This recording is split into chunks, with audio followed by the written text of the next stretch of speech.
The Forgotten Chef King. Kabanata 22. Matagal nang narinig ni Cassandra Royce ang tungkol sa relasyon ni Nathan Middleton at Lily White mula kay Marcus Ashford, ngunit kailanman ay hindi niya iyon lubusang pinaniwalaan. 2 taon nang paulit-ulit na gumugulo si Nathan sa buhay niya, walang hiya, walang preno. Paano siya basta nalang titigil matapos masuntok at mapahiya ni Marcus? Kaya naman, sa sandaling makita ni Cassandra na biglang lumitaw ang di umano'y kasintahan ni Nathan sa Size Home Cooking, agad siyang kinabahan. May kakaibang pakiramdam sa dibdib niya, isang instinct na nagsasabing may mali. Hindi niya namalayan, nakatayo na pala siya sa harap ni Marcus, tila ba handang salagin ang anumang maaaring mangyari, habang mariing tinatitigan si Nathan, puno ng pag-iingat ang mga mata. Ramdam din ni Marcus ang hindi magandang intensyon ni Nathan. Ngunit ayaw niyang iparamdam kay Cassandra na kailangan niya ng proteksyon. Marahan niyang tinapik ang balikat nito, saka humarap kay Nathan at Lily. Pasensya na, kalmado niyang sabi. Sold out na ang bamboo shoots ngayon. Ano? Agad na umangal si Lily White, may halong lambing at pagtatampo ang boses. Gustong-gusto ko pa naman ulit yung niluto mo. Ang batang babae na may 2 ponytail, medyo spoiled, medyo maarte, ay ngayoy parang isang simpleng dalagang nalulunod sa tamis ng pag-ibig. Ngumiti si Marcus. Konti lang ang niluluto ko tuwing weekend. Kung gusto mo talaga, bumalik ka bukas, ipaghahanda kita. Biglang lumiwanag ang mukha ni Lily. Talaga? Deal. Mahigpit niyang inakbayan ang braso ni Nathan. Nathan, babalik tayo bukas, ha? Kakain ulit tayo ng luto ni Chef Marcus. Tumawa si Nathan, puno ng indulgence. Siyempre. Kung saan ka masaya, nandoon ako. Pagkatapos ay tumingin siya kay Marcus, may kakaibang ngiti. Marcus, malaking fan mo na si Lily. Palagi kanyang kinukwento. Minsan, nagseselos na ako. Bahagyang kumunat ang noo ni Marcus. Hindi siya sanay sa papuri, lalo na kung galing kay Nathan. May kung anong hindi tama. Ano ka ba? Pabirong singgal ni Lily, sabay yugyog sa braso ni Nathan. Pagkatapos ay humarap muli kay Marcus. Basta ha, babalik ako bukas. Sige. Pilit na ngumiti si Marcus, kahit naninigas ang mga kalamnan ng mukha niya. Hindi siya naniniwalang mabuti ang intensyon ni Nathan. Ngunit si Lily, masyadong inosente. Wala sa kilos nito ang anino ng masamang balak. Hindi nagtagal, umalis ang dalawa, magkahawak kamay, parang tunay na magkasintahan. Nagkatinginan sina Marcus at Cassandra. Sa tingin mo, nagbago na talaga ang pinsan ko? Tanong ni Cassandra, bahagyang tumatawa. Kung oo, mabuti na rin. Siguro, sagot ni Marcus. Pero sa loob-loob niya, hindi. Masyado niyang kilala si Nathan. Habang pinapanood niyang sumakay sa sasakyan ng dalawa, nakita niyang hinalikan ni Nathan ang pisngi ni Lily. Namula ang dalaga at napangiti ng mahiyain. Sa paningin ng iba, perpektong magkasintahan. Ngunit sa mata ni Marcus, isang maskara. Iiling-iling siya. Magiging mas maingat ako. Ngunit hindi niya alam. Kahit pa may 30 taong karanasan siya sa nakaraang buhay. Lubha pa rin niyang minamaliit ang lalim ng kasamaan ng mga kaaway niya. Bandang hapon. Sa isang residential area sa Camden, biglang sumulpot ang mga police crime. Tahimik. Mabilis. Walang abiso. Sinugod nila ang isang unit sa 2 palapag. Bang! Wasak ang pinto. Pagpasok nila, nanginig ang lahat. Magulo ang silid. May bakas ng pakikipaglaban. At sa gitna, isang kalbong lalaki, nakahandusay sa sariling dugo. Johnny Mercer. Isang patalim ang nakabaon sa dibdib niya, direkta sa puso. Patay na siya. Tinatayang 10 minuto pa lang. Sa labas ng gusali, sa gilid ng kalsada. Isang matangkad na lalaki ang tahimik na nanunood. May peklat sa mukha. Si Trevor Smith. Nang ilabas ng mga pulis ang bangkay na balot ng puting tela, ngumisi siya, malupit, walang bahid ng pagsisisi. Tinawagan niya ang isang numero. Miss Ruth, tapos na. Nalinis ko na siya. Dumating agad ang mga pulis, mukhang hinahabol na talaga siya. Walang maiiwang bakas. Mahinang tumawa si Ruth Fletcher sa kabilang linya. May halong lamig ang boses. Alam kong maaasahan kita. Anong susunod? Tanong ni Trevor. Papatayin ko na ba si Marcus Ashford mismo? Biglang tumigas ang tinig ni Ruth. Hindi. Hindi na siya simpleng bata ngayon. Kapag ginalaw mo siya, masyadong maraming mata ang mapapatingin. Sandaling katahimikan. May mas mahalaga tayong aasikasuhin, dugtong niya. Isang Lockery Cruise Carnival. Ang lahat ng mayayaman ng Camden, nandoon. Tumawa siya ng marahan. At ang ganitong piging. Hindi pwedeng palampasin ng ating sekta. Kinagabihan. Kuya, maganda ba ako sa suot ko? Masiglang tanong ni Cyril Clark, paikot-ikot sa bago niyang pulang bestida.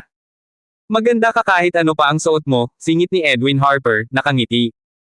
Uy! Sabi nila, ang batang mahilig mambola, may masamang balak. Sabay irap ni Cyril. Tumawa si Marquez at marahang hinaplos ang ulo ng bata. Totoo, napakaganda mo. Bumaba si Jenny Clark, suot ang puting damit na may cardigan, simple, elegante, at napakakinang. Master, proud na sabi ni Sophie Bridgeton. Maganda ba ang napili kong damit? Tumango si Marquez. Perpekto. Lalong lumitaw ang ganda ni Jenny. Namula ang dalaga. Sa gitna ng kasiyahan, napansin ni Marquez ang isang flyer sa mesa. Lockery Cruise Carnival Party. Isang ngiti ang sumilay sa labi niya. Ngunit biglang nagbago ang hangin. Pumasok si Spencer Wright, madilim ang mukha. Marquez, bulong niya. Patay na si Johnny Mercer. Pinatay. Nanlamig ang likod ni Marquez. Sa sandaling iyon, malinaw na malinaw. Nagsimula na ang totoong digmaan. Hindi naging malaking balita ang pagkamatay ni Johnny Mercer. Sa mata ng publiko, isa lang siyang gangster, at sa lipunang sanay na sa dugo at krimen, ang pagkamatay ng isang tulad niya ay halos walang bigat. Sa katunayan, ang mas pinag-usapan pa ng media noong araw na iyon ay ang balitang, isang itim na boss ang pinagtataga hanggang mamatay sa sarili nitong bahay, hindi kaaya-ayang panoorin ang eksena. Walang awa ang reaksyon ng karamihan. Para sa kanila, day serve daw niya ang sinapit. Ngunit para kay Marcus Ashford, ang balitang iyon ay parang malamig na kutsilyong dahan-daang ibinaon sa kanyang isipan. Hindi kaya, ako ang susunod. Isang nakakakilabot na ideya ang pumasok sa isip niya, parang may chopped incense na inilagay sa ilalim ng kanyang unan habang siya'y natutulog, tahimik na nag-aanyaya ng kamatayan. Maaga siyang nagising kinabukasan, ginising ni Sophie Bridgeton na kagagaling lang sa pagtakbo. Ngunit kahit gising ang katawan niya, lutang ang kanyang isipan. Habang pababa siya sa restaurant, paulit-ulit ang paghikab niya, ngunit hindi inaantok ang dahilan, kundi ang mabigat na pakiramdam sa dibdib. Dumating na si Connor Edwards, sakay ang maliit na truck na puno ng sariwang sangkap. Kilala si Marquez sa pagiging istrikto, ang mga gulay at karne ay kailangang sariwa, araw-araw dinadala. Kay Connor niya ipinagkatiwala ang gawaing iyon. Matapos may pasok sa ref ang mga sangkap, ngumiti si Connor. Brother Marquez, kailangan ko pang maghanda ng mga ihaw. Mauunan ako. Mag-ingat ka sa daan, tugon ni Marquez. Nang makaalis si Connor, biglang naalala ni Marquez ang pagbisita ni Nathan Middleton at Lily White kahapon. Gusto noon ni Lily ng bamboo shoot fried meat, ngunit walang bamboo shoot sa hotel. Biro man o hindi, inimbitahan niya itong bumalik ngayon. Hindi ko naman inakalang babalik talaga. Eksaktong 10:00 ng umaga, isang pamilyar na figure ang lumitaw sa pintuan ng restaurant.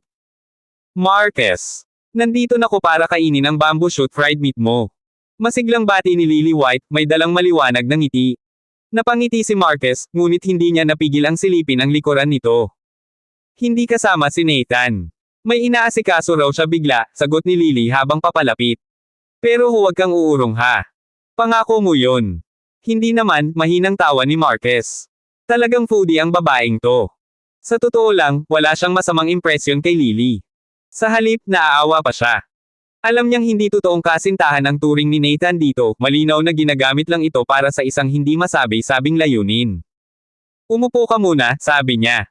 Ako na ang magluluto. Simple lang ang bamboo shoot fried meat. Mabilis lutuin, diretso ang recipe. Pero sa kamay ni Marcus Ashford, kahit pinakasimpleng ulam ay nagiging obra. Isang katotohanang hindi kayang pabulaanan, siya ay isang tunay na top chef. Habang naghihintay si Lily, may kung anong pagdududang sumilip sa kanyang isipan. Masarap nga ang luto ni Marquez, pero ganito ba talaga kasarap para dayuhin ko pa? Kung tutuusin, kung hindi lang paulit-ulit na pinupuri ni Nathan ang luto ni Marquez, parang sinasadya, parang may pilit, hindi sana siya pumunta. Sa araw na ito, gusto na nga sana niyang umatras, ngunit hinikayat pa rin siya ni Nathan. Bakit parang gusto ni Nathan na kumain ako rito? Ngunit nang lumabas si Marquez mula sa kusina, tangin ng mainit at bagong lutong ulam, agad naglaho ang lahat ng tanong. Dahan-dahan lang sa kain. Malapit na rin ang kanin, sabi ni Marquez. Masiglang tumango si Lily at agad kumuha ng bamboo shoot. Salamat, Chef Marquez. Marquez na lang, ngumiti siya. Magkasing edad lang tayo. Napangiti si Lily. Salamat, Marcus. Special treat to, ah. Habang kumakain si Lily, narinig ni Marcus ang ingay sa itaas, nagising na sina Jenny at Cyril Clark. Paakyat siya para kamustahin ang mga kapatid. Linggo iyon. Wala silang pasok. Sinadya niyang patulugin sila ng mahaba matapos ang puyatan kagabi. Ngunit bago pa siya tuluyang makarating sa itaas. Bang! Isang malakas na tunog mula sa baba, parang may natumbang upuan. Nanlamig ang buong katawan ni Marcus. Mabilis siyang bumaba. At doon niya nakita ang eksenang magpapaikot sa mundo niya. Si Lily White nakahandusay sa sahig. Nanginginig ang katawan, nanlalabo ang mga mata, at may puting bula sa gilid ng kanyang bibig. Lily!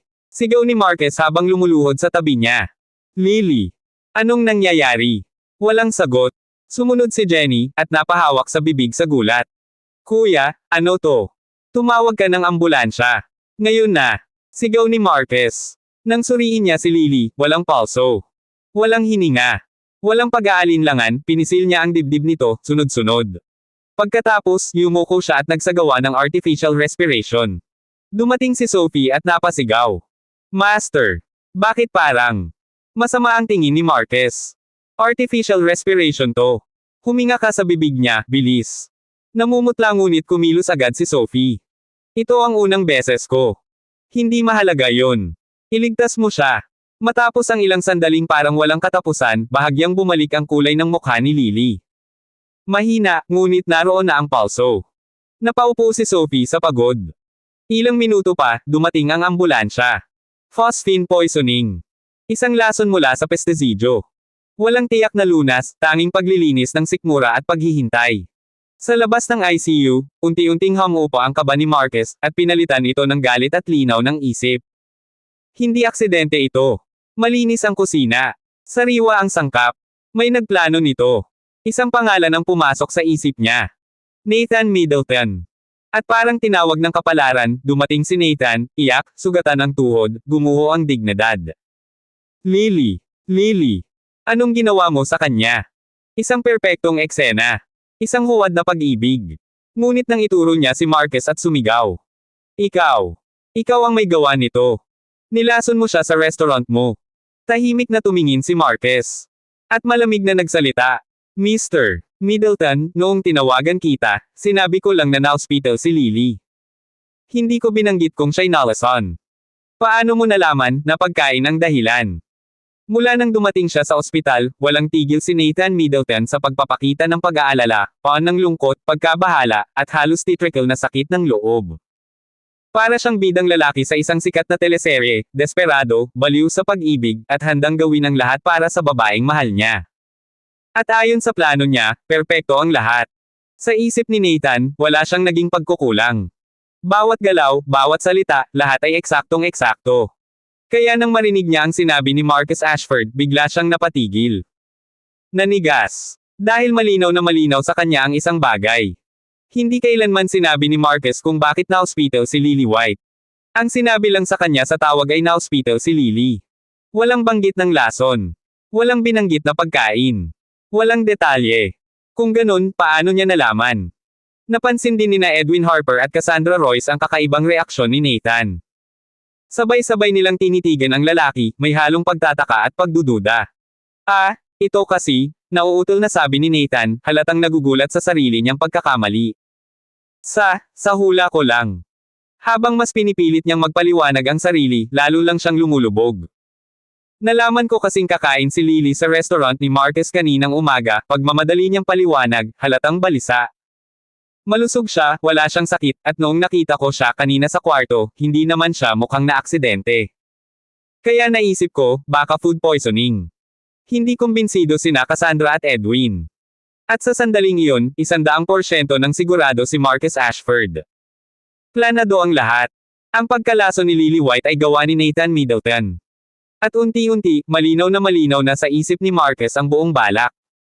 Sa loob ng halos kalahating buwan, sinadya ni Nathan na buuin ang imahe ng isang perpektong nobyo, maalaga, tapat, at wagas kung magmahal.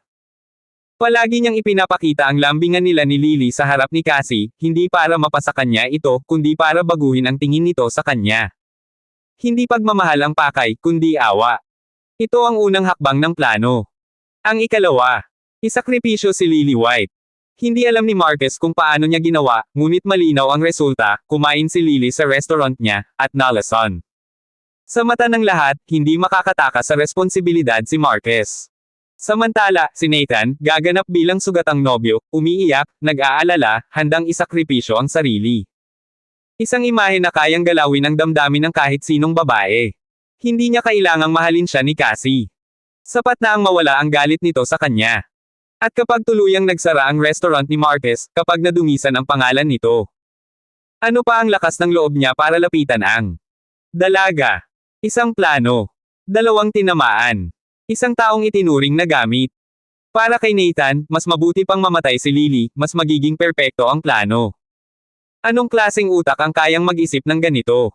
Kahit sa 30 taon ng karanasan ni Marquez sa buhay, nang maunawaan niya ang lahat, nang inag ang dibdib niya sa galit at pagkasuklam. May hinala na siya mula pa noon, ngunit hindi niya kailanman inakalang aabot si Nathan sa ganitong kababuyan. Nathan. Hindi na napigilan ni Marquez ang sarili. Bumagsak ang kamay niya sa kwelyo ni Nathan, mahigpit, puno ng galit. Ang boses niya ay malamig, parang yelong bumaba mula sa taglamig. Kung may mangyari kay Lily, mariin niyang sabi, hindi kita patatahimikin habang buhay, hayop ka. Napanganga si Nathan, ngunit walang lumabas na salita. Alam niya ang lahat ng ginawa niya. At ang salitang hayop ay tumama sa natitirang bahid ng konsensya sa puso niya. Namutla ang mukha niya. Bitawan mo siya. Isang galit na sigaw ang umalangaw-ngaw sa hallway. Isang lalaking nasa katanghaliang gulang ang mabilis na lumapit, ang mukha'y pa ng takot at puot. Bahagyang naalala siya ni Marquez. Nakita na niya ito sa birthday party ni Caroline Portman. Binitawan ni Marquez si Nathan. Nang marating ng lalaki ang pintuan ng kwarto, lumambot ang tinig niya, nanginginig sa pag-aalala. Kumusta na si Lily? Ayos ba ang anak ko? Uncle, ligtas na po siya? Agad na sagot ni Nathan, paon ng kunwaring pagsisisi. Kasalanan ko po ito, kung hindi lang ako na late kanina. At doon napatunayan ni Marquez ang hinala niya. Ama ni Lily White.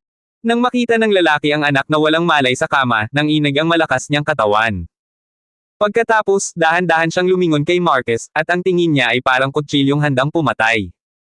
Pasensya na po, mahinahong sabi ni Marquez, pilit pinipigilan ang galit. Nangyari ito sa restaurant ko, pero sisiguraduhin kong kapag may nangyari sa anak ko, babayaran mo ito. Sigaw ng lalaki, paus at pa ng puot. Sa gilid, bahagyang ngumiti si Nathan. Isang malamig. Isang maruming ngiti. Walang kasing sama. Lumabas ang nurse at nagsalita, halatang narinig ang tensyon. Stable na po ang pasyente, pero hindi pa nagigising. Pwede na po kayong pumasok. Agad pumasok ang ama. Sumunod si Nathan, at bago tuluyang mawala sa paningin, sinulyapan niya si Marquez, isang tinging pa ng pananakot. Lumapit si Cassandra at marahang hinawakan ang braso ni Marquez.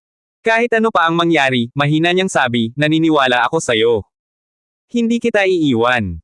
Ngumiti si Marquez, pagod, mabigat, ngunit may pasasalamat.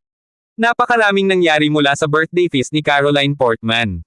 Ngayon niya lubos na naintindihan ang ibig sabihin ng ang matayog na puno ang unang tinatamaan ng hangin.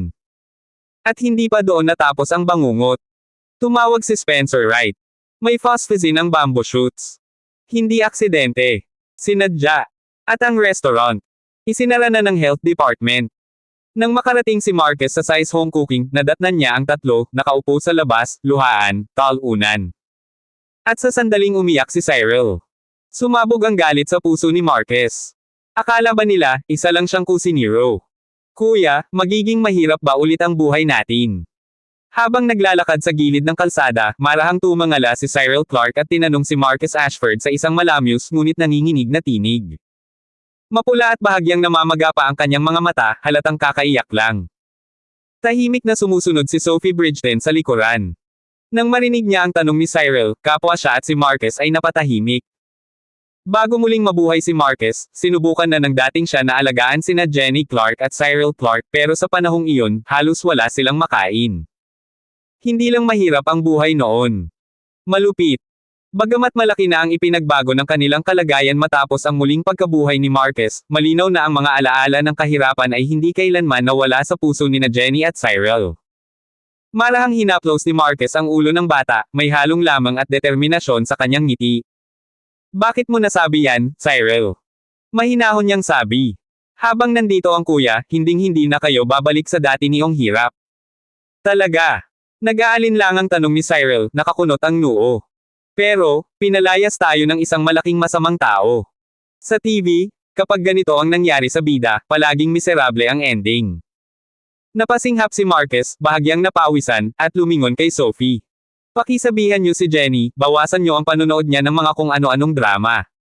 Opo, young master, sagot ni Sophie, pilit ding ngumiti kahit may kaba. Biglang may naalala si Cyril. Mabilis niyang hinaila ang carton backpack sa likod niya. Noong dumating ang mga taga-Health Bureau upang isara ang restaurant, si Sophie, si Jenny, at si Cyril ay agad nagdala ng mahahalagang gamit. Si Sophie ay nag-empake ng mga damit. Si Jenny ay nag-ingat sa mga dokumento. At si Cyril, sa sarili niyang paraan, ay iningatan ang mga kayamanan niya. Matapos halugugin ang bag, inilabas niya ang isang umbok na carton coin purse. Maingat niya itong binuksan at kumuha ng makapal na bungkos ng perang papel. Iniabot niya ito kay Marcus na parang isang solemn na seremonya. Kuya, ito po ang perang pinaghirapan kong ipunan nitong mga nakaraang araw. Ibinibigay ko na po sa iyo ngayon. Napatitig si Marcus sa perang hawak ng bata. Napamulagat siya. Saan galing ang ganitong halaga? Karamihan ay tig-20, may ilang 50, pero kung bibilangin, halos 8 o 900 piso ito. Hindi niya napigil ang itanong, huwag mong sabihing tinatakot mo pa rin si Edwin Harper para makipag-partner sa bentahan ng tanghalian. Hindi ah. Mabilis na depensa ni Cyril, yakap ang sariling dibdib. Si Uncle Edwin ang kusang nakipag-partner. Wala rin siyang pera. Walang pera si Kuya Edwin. Natawang tanong ni Sophie. Magkano ba ang binibigay mo sa kanya araw-araw? Noong una, 10 piso lang. Ngayon, 20 na. Buong pagmamalaking sagot ni Cyril. Depende sa performance niya kung dadagdagan ko pa.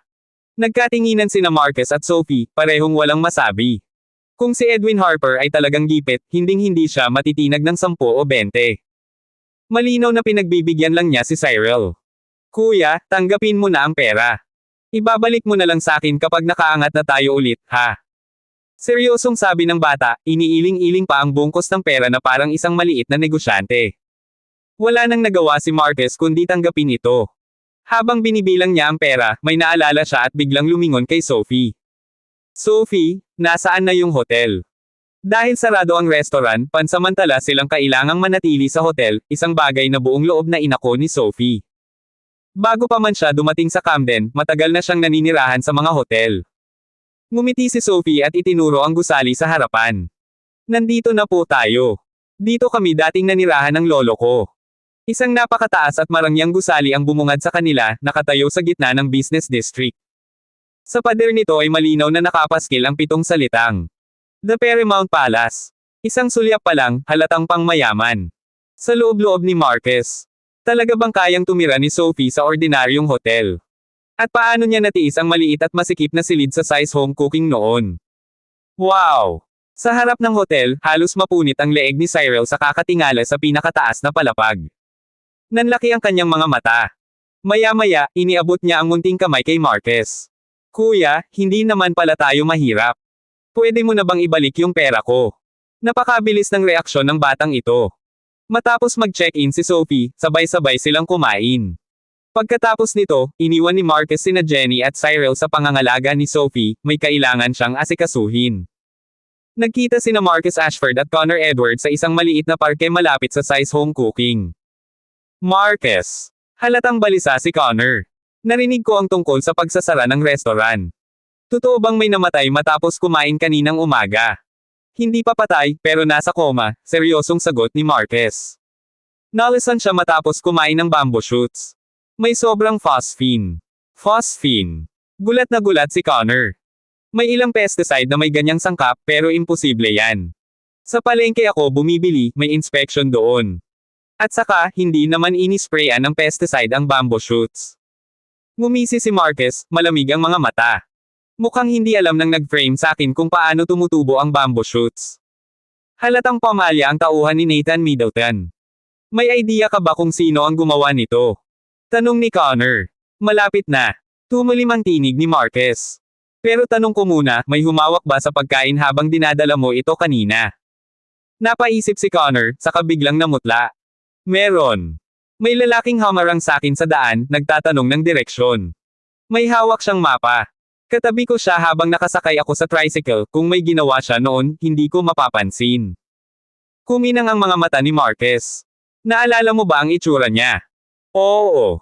Magulo ang buhok, nasa 30, mukhang lasenggo. Amoy alak kahit umaga pa lang. At, putol ang kaliwang hinlalaki niya, malinis ang hiwa, parang tinaga ng kutsilyo. Tahimik na nag-isip si Marquez. Isang lasenggo. Putol ang hinlalaki. Walang dangal. Walang takot. Sobrang halata.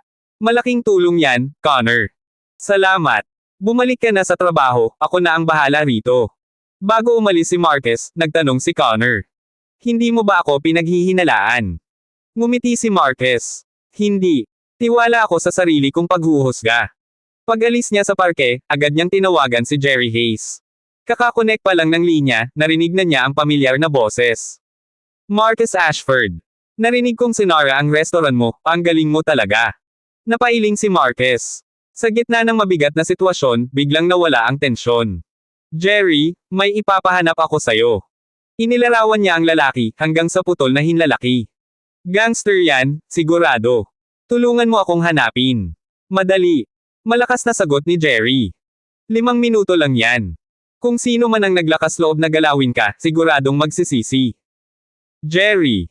Tawagan mo na lang ako kapag nahanap mo na, mabilis na putol ni Marquez. Pagkababa ng tawag, sumiklab ang galit sa dibdib ni Marquez. Minsan na niyang pinalampas si Nathan Middleton. 2. 3. Pero sobra na. Sa pagkakataong ito, may magbabayad.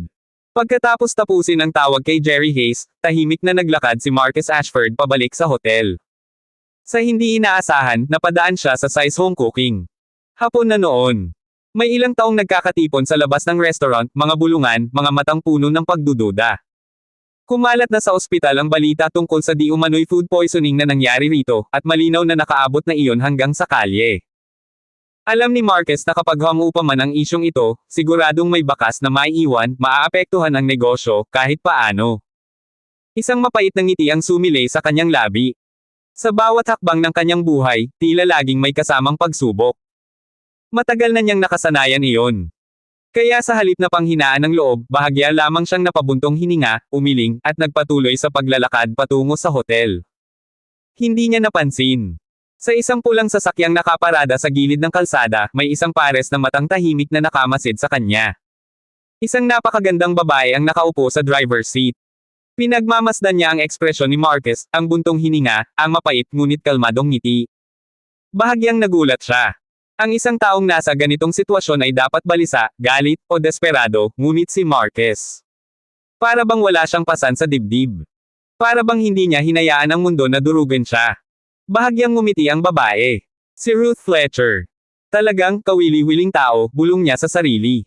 Narinig niya ang tungkol sa restaurant ni Marquez kaya siya naparito, para siyasatin ang sitwasyon. Ngunit hindi niya inaasahang makikita mismo ang lalaking sentro ng lahat ng ito.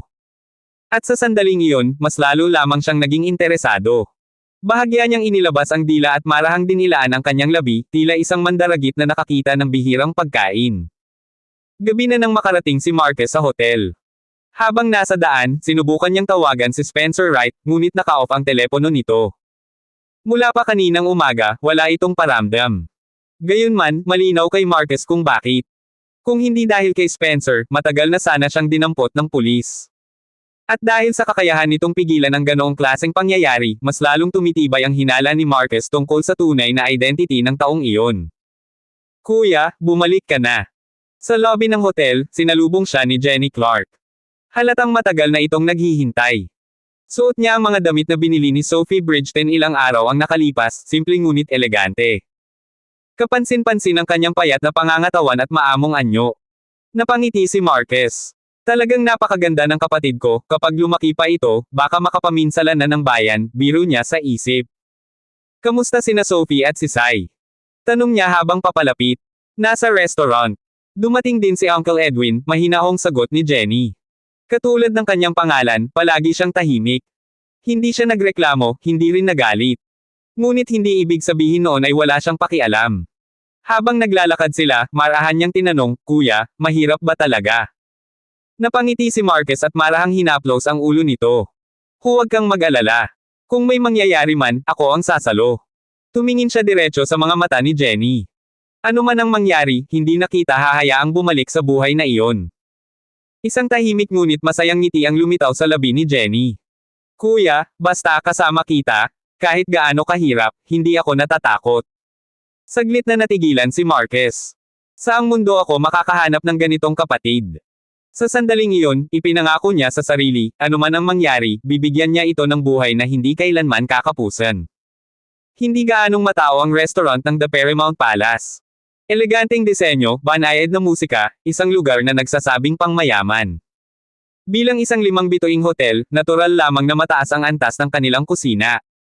Agad na mataan ni Marquez sina Sophie Bridgeton, Edwin Harper, at Cyril Clark. Umupo siya sa tabi nila kasama si Jenny.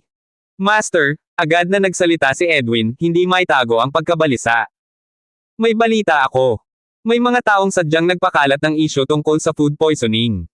Maging ang ama ni Lily White ay tumawag ng pulis para ipaaresto ka, pero hindi natuloy. May pumihil. Tumango si Marquez. Naiintindihan ko. Alam niyang si Spencer iyon. Master, ano ang gagawin natin? Tanong ni Edwin. Hintayin natin. May pag-asa pa, mahinahong sagot ni Marquez bago ngumiti. Pero sa ngayon, gutom na ako. Kumain muna tayo. Umorder na ako ng mga specialty dito, sabat ni Sophie. Seafood chowder. Gawa raw ng sikat na babaeng chef. Kahit si Sian Bridgeton, pinuri ito. Ngunit sa sandaling marinig iyon, namutla si Edwin. Halos manginig ang kanyang katawan. May problema ba? Tanong ni Marquez. Wala, mabilis na sagot ni Edwin, ngunit malinaw ang kaba sa kanyang mukha. Ilang sandali pa, dumating ang 5 mangkok ng seafood chowder. Mainit, mabango, at kaakit-akit. Isang subo lamang, at napapikit si Marquez. Tahimik. Pagkatapos, nagsalita siya. Masarap. Ngunit, may kapintasan. Anong kapintasan? Halos mapasigaw si Edwin. Ngumiti si Marquez. Hindi natanggal ng buo ang lansa. Paano? Tanong ni Sophie, gulat na gulat. Madali lang. Tumingin si Marquez kay Edwin. Lemon. Sa sandaling iyon, tila may kidlat na tumama kay Edwin. Master, napabuntong hininga siya. Ang dish na ito, ako ang lumikha nito. Tahimik ang mesa. At sa mismong sandaling iyon, tumunog ang cellphone ni Marquez. Jerry Hayes. Lumayo siya at sinagot ang tawag. Mula sa kabilang linya, maririnig ang malamig at kakaibang tinig, Marquez, nahanap ko na ang taong hinahanap mo.